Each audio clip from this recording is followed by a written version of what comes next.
मालिक, भगवान के प्रति जो आपका विश्वास है उसे कम मत होने दीजिए। आपकी इच्छा जरूर पूरी होगी। श्यामलाल, दुआ करो कि इस बार लड़का ही हो, वरना हमें एक निर्दोष बच्चे की हत्या का पाप अपने सिर पर लेना होगा। मालिक, इतने निर्दयी मत बनो। सुनो श्यामलाल, ये जो हम हर साल देवी माँ के दर्शन के लिए जाते हैं, तो आज के बाद हम कभी नहीं जाएंगे अगर लड़की हुई तो। नहीं मालिक, अगर लड़की हुई तो समझो वह उसी देवी माँ का आशीर्वाद होगा जिनके आप दर्शन करने जाते हैं, और आशीर्वाद को कभी ठुकराया नहीं जाता। नहीं चाहिए हमें ऐसा आशीर्वाद जो बड़ा होकर हमारे माथे का कलंक बन जाए। नहीं मालिक, लड़की होना कोई इतना बड़ा अपराध नहीं है। श्यामलाल, मत लो ये लड़की का नाम मेरे सामने। अब तो मुझे लड़की के नाम से भी नफरत होने लगी है। मुबारक हो जमींदार साहब, आपको बेटी हुई है, आपके घर लक्ष्मी आई है। नहीं, ऐसा नहीं हो सकता। श्यामलाल, फेंक दो उसे कहीं ले जाकर कचरे में। नहीं मालिक, ऐसा करना बहुत बड़ा पाप है। बस, मुझे कुछ नहीं सुनना। उठाओ उसे और ले जाकर फेंक दो।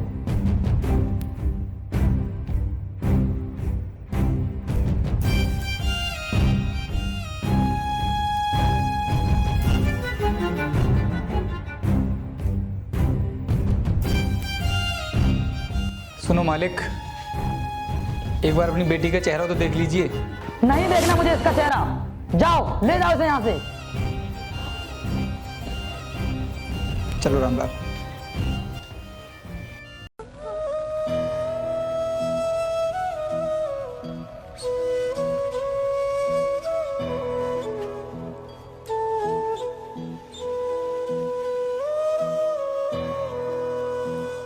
रामलाल, ये जो मालिक हमसे करवा रहे हैं, क्या ये करना ठीक है? ठीक तो नहीं है श्यामलाल, लेकिन हम कर भी क्या सकते हैं। अगर हमने ऐसा नहीं किया तो मालिक हमें नौकरी से निकाल देंगे। बात तो ठीक है रामलाल तुम्हारी, लेकिन एक बच्चे की हत्या का पाप हमारे सिर पर भी तो आएगा। मुझे बहुत दुख हो रहा है। एक काम करते हैं रामलाल, अगर इसमें तुम मेरा साथ दो तो। बोलो श्यामलाल, कैसा साथ चाहिए तुम्हें? रामलाल, मैं सोच रहा हूँ कि वैसे भी मेरे पास कोई संतान नहीं है, तो क्यों ना मैं इस बच्ची को पाल लूँ, अगर तुम मालिक से कुछ ना कहो तो। तुम चिंता मत करो श्यामलाल, मैं किसी को कुछ नहीं बताऊंगा, और इस बच्ची को तुम पाल लो। ठीक है, ठीक है रामलाल, मालिक से बोलना कि श्यामलाल अपने घर गया है और हमने बच्ची को कचरे में फेंक दिया है, जिससे कि मालिक को कुछ पता नहीं चल पाए। ठीक है।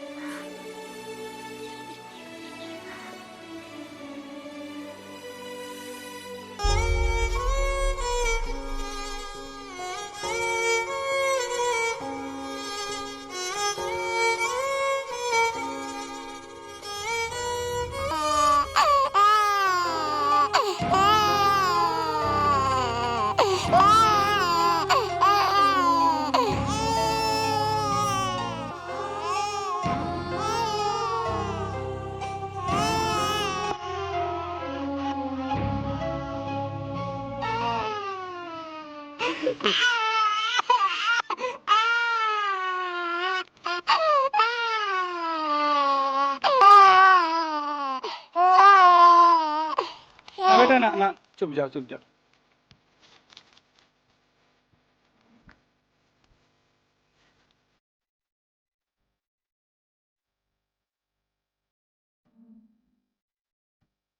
बेटा, थोड़ी देर के लिए सो जा, थोड़ा काम बचा है, फिर हम लोग घर चलेंगे, ठीक है?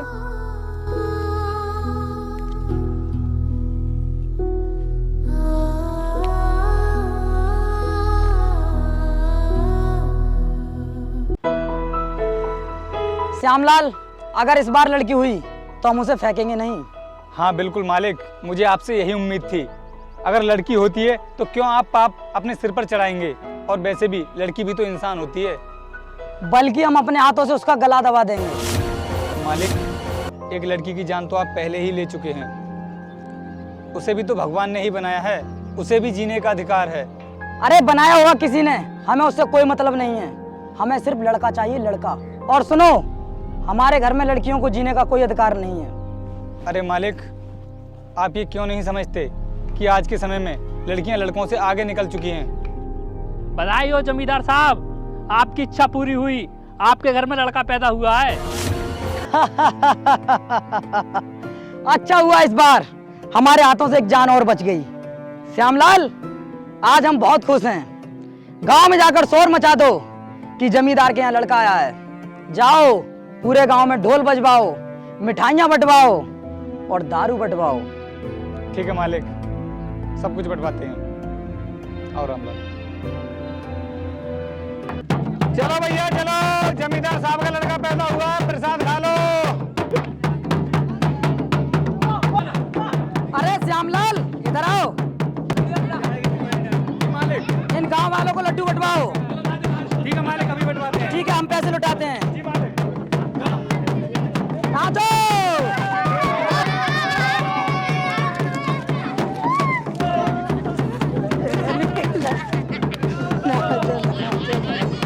श्यामलाल, बांटो लड्डू सभी के लिए, और कम पड़ेगा और मंगवा देंगे हम। ठीक है मालिक। आओ।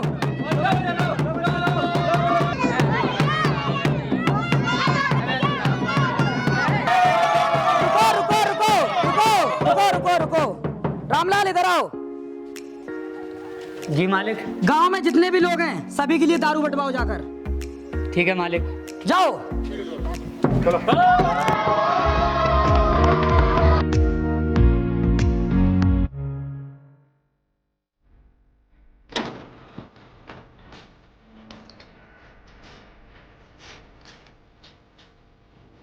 अरे ये क्या है बेटा? तुम्हारी माँ को मरे एक दिन भी नहीं हुआ और तुमने शराब पीनी शुरू कर दी। ए बुड्ढे, बूढ़ी हो गई थी वो, इसलिए लुढ़क गई। और उस बूढ़ी औरत के चक्कर में मैं अपनी जवानी क्यों खराब करूं? मैं तो रोज पीऊंगा। अरे शर्म कर, ये तेरी दारू पीने की और जुआ खेलने की आदत है ना, इसी वजह से तो मर गई वो। वे बुड्ढे, शर्म तो मैं बाद में करूंगा, पहले मुझे 50,000 रुपए दे। अरे कल तो दिए थे तुझे 50,000 रुपए, इतनी जल्दी खर्च कर दिए। ये बुड्ढे, वो तो मैं जुए में हार गया, मुझे 50,000 रुपए दे। लेकिन बेटा तेरी इस आदत की वजह से तो हम बर्बाद हो जाएंगे। वे बुड्ढे, ये फालतू की डगोरलेबाजी मुझे सुना, तुझे पैसे दे नो तो दे, वरना मैं अपनी नस काट लूंगा। नहीं बेटा, ऐसा मत कर। ये ले चाबी, तुझे जितने पैसे निकालने हो निकाल ले।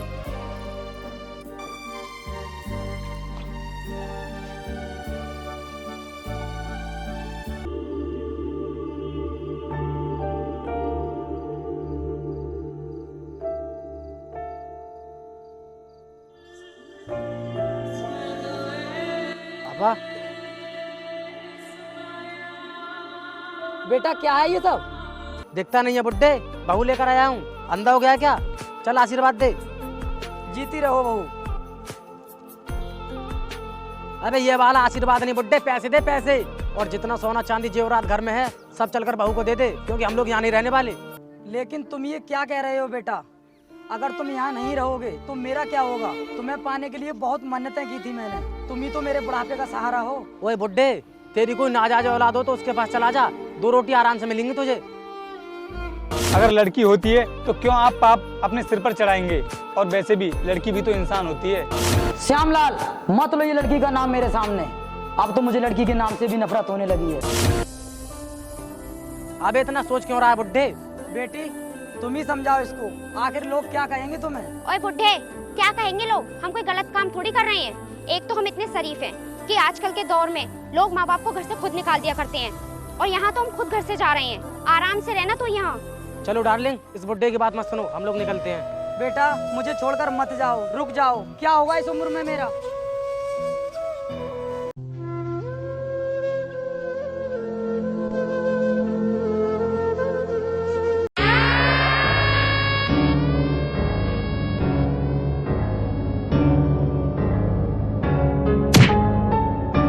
सॉरी भाई साहब। क्यों बे बुड्ढे, देख कर नहीं चल सकता इस बुढ़ापे में?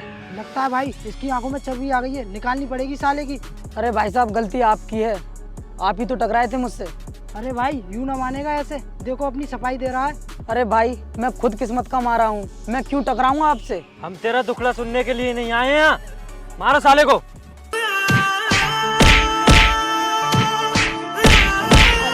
आज तो तेरा काम खत्म करके ही मानेंगे, मारो। भाई छोड़ दो मुझे। रुको भाई, पिस्टल निकालो और ठोंक दो साले को।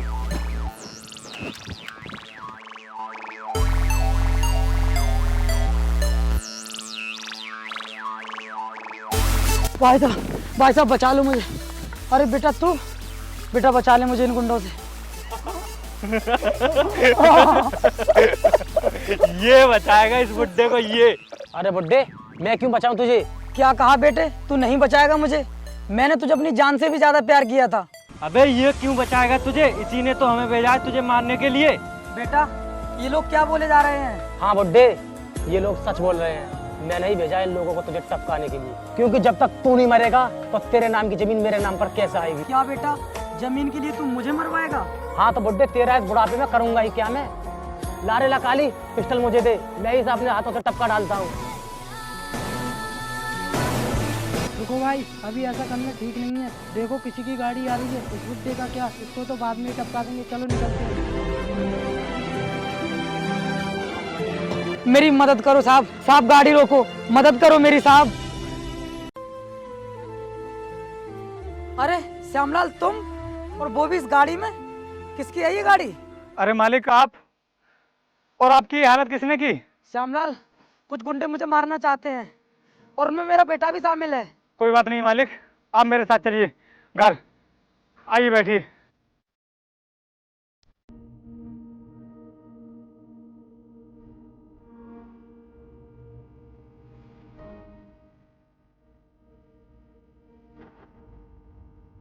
मालिक आप बताइए, आपका बेटा आपको क्यों मरवाना चाहता था? श्यामलाल, मेरे पास जितना भी पैसा था, मेरे बेटे ने जुआ और शराब की लत में आकर सब पैसा बर्बाद कर दिया, और अब मेरे पास मेरी जमीन ही बची है।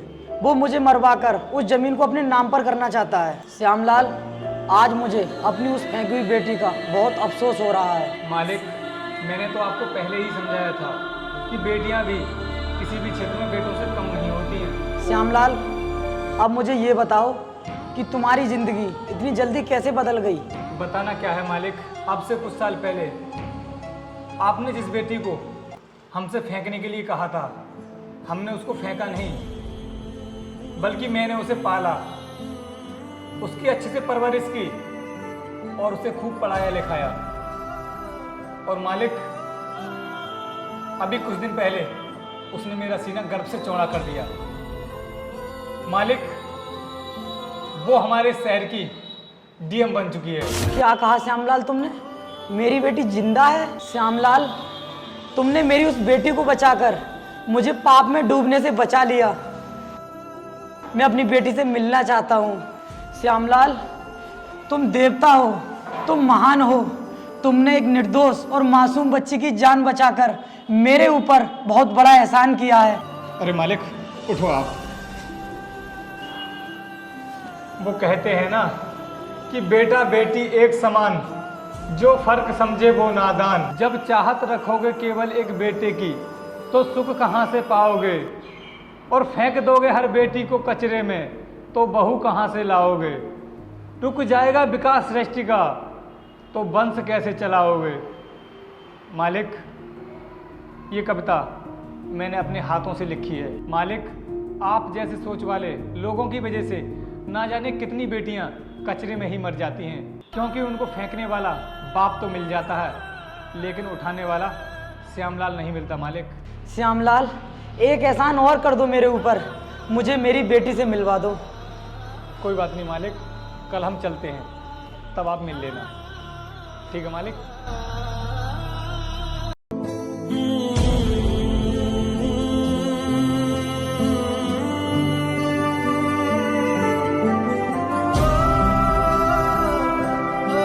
मालिक ये है आपकी बेटी। मालिक आप रो रहे हैं, अपनी बेटी से नहीं मिलेंगे? श्यामलाल, कैसे बात करूं अपनी बेटी से? मैं तो उसे मुंह दिखाने के लायक भी नहीं हूं। नहीं मालिक, ऐसी बात नहीं है। आखिर गलती तो इंसान से ही होती है और उस गलती का पश्चाताप आप कर चुके हैं। आइए मालिक। बेटी। अरे अंकल आप? आपने क्या तकलीफ की? मुझे बोल दिया होता, मैं आ जाती। बैठिए आप।